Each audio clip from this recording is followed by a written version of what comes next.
Dewan Juri yang terhormat, sadari bahwa model pembelajaran di Indonesia saat ini khususnya masih diperdebatkan dan juga masih perlu regulasi atau pembetulan dan masih diperlukan evaluasi sehingga masih ini bisa muncul.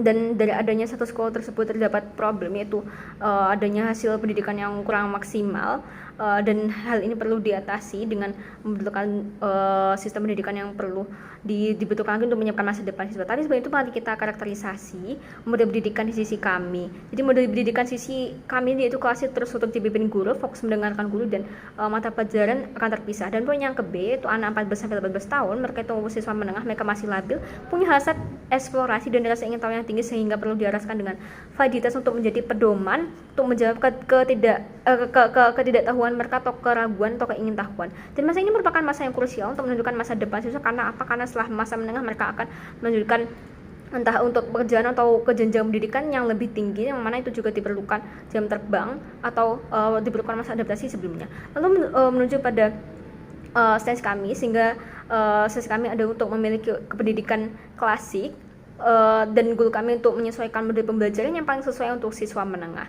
Sehingga kita memiliki mekanisme di sini, yaitu menggunakan model pembelajaran yang terstruktur berbasis buku teoritis yang sudah di check and balance pada expert dengan expert, berbasis akademis, nilai assessment, perankingan, dan berdasarkan mata pelajaran yang ada. Selanjutnya, pembelajaran subjek mata pelajaran akan dipelajari secara mendalam dan komprehensif, dan juga terdapat tes nilai dan kemampuan lapangan sebelum masuk ke universitas. Dan siswa juga tetap dapat mengeksplorasi pengalaman untuk mengembangkan soft skill, misalnya dari ekstrakurikuler atau pelatihan.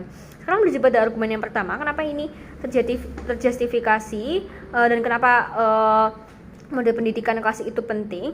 Sadari bahwa tujuan utama siswa sekolah dan menengah pendidikan formal, mereka ini ingin tidak ingin menyiapkan masa depannya, tidak hanya untuk mendapatkan saja tentang topik tentang luar angkasa atau tentang lingkungan saja, tapi mereka juga harus memiliki output yang jelas dan nyata atas perjalanan mereka selama menempuh pendidikan dengan adanya sistem yang klasik ini, yaitu dengan perankingan.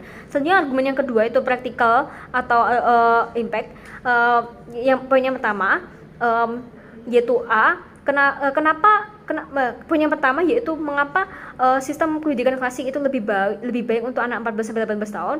Poin yang ke A, terdapat pemahaman, kredibilitas, dan validitas di sini. Dewan Juri yang terhormat, sadari bagaimana pendidikan progresif di sisi oposisi akan berjalan. Pembelajaran tersebut punya dipimpin oleh siswa yang mana mereka mengambil beberapa sumber dari buku fiksi misalnya, maka dalam diskusi tersebut mereka akan menyampaikan pendapat masing-masing dari sumber yang dibaca, dan hal ini berpotensi menimbulkan misinterpretasi. Mengapa ini buruk? Karena diskusi bisa menjadi tak terarah karena tidak ada goal pasti dari situ, dan terjadi kesalahpahaman di sana. Komparasi dengan pendidikan klasik, siswa juga berpedoman terhadap teori sistematis dan buku yang pada sudah melalui check and balance sebagaimana yang terdapat pada mekanisme kami.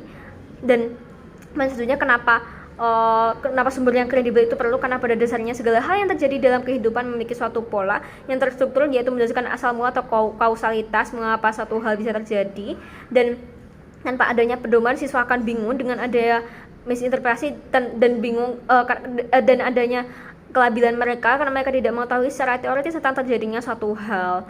Lalu poin yang ke B, perankingan di sisi kami akan lebih mudah. Karena apa? Karena sesuai sebagaimana yang telah dijelaskan pada mekanisme bahwa pendidikan yang klasik ini menggunakan sistem penilaian, menggunakan assessment, sehingga terdapat parameter di sana terkait bagaimana progres mereka secara nyata dalam sistem pendidikan yang menengah ini, sehingga ini juga bisa menjadikan parameter bagi mereka terkait apa saja yang perlu mereka perbaiki, dan juga bisa menjadi motivasi dan juga bermanfaat untuk menuju ke UNIF. Karena sadari fakta realita yang ada di Indonesia saat ini bahwa untuk untuk daftar ke universitas juga diperlukan nilai. Dan poin yang ketiga, mengapa mode pendidikan klasik lebih berperan di masa depan?